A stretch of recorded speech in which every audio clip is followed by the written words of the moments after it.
Hello kabayan, nagmamadali ka na naman ba dahil baka malate ka na sa pag-pick up sa school sa iyong anak? Busy ka ba sa trabaho, pamilya at naghahangad ka ng solusyon? Alam ko ang hirap ng pagiging abalang ina. Kahit anong organisasyon ay parang walang sapat ng oras. Pero alam mo ba, nasa online business ay marami kang pagkakataon na magkameron ka ng mas maraming oras.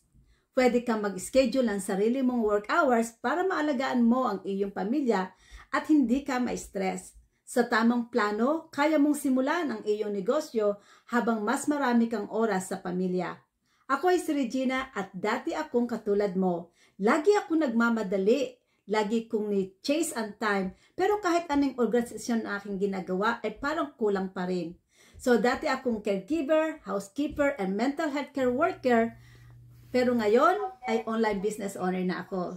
Dito ay magkakameron ka ng control over your schedules habang kumikita ka kahit ikaw ay nasa bahay lang.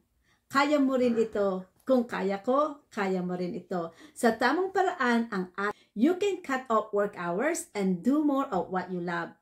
Ito ang tips ko sa iyo para makapagsimula ka rin ng sarili mong online business. Ang unang hakbang, itakda ang malaking layunin para sa buong taon.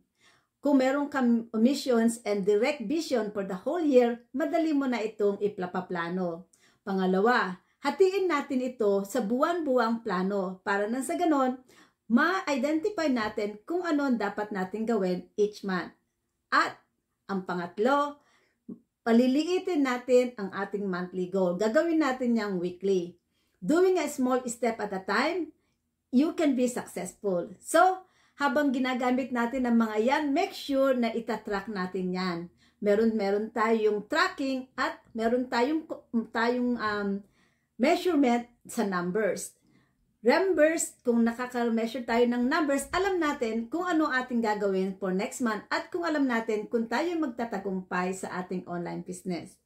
So, kung ready ka na magsimula, kahit ikaw ay busy, para na sa ganoon, magkakameron ka ng panahon para matupad mo ang iyong gusto, mas mag-stay ka ng iyong bahay, mas makontrol mo ang iyong work schedule.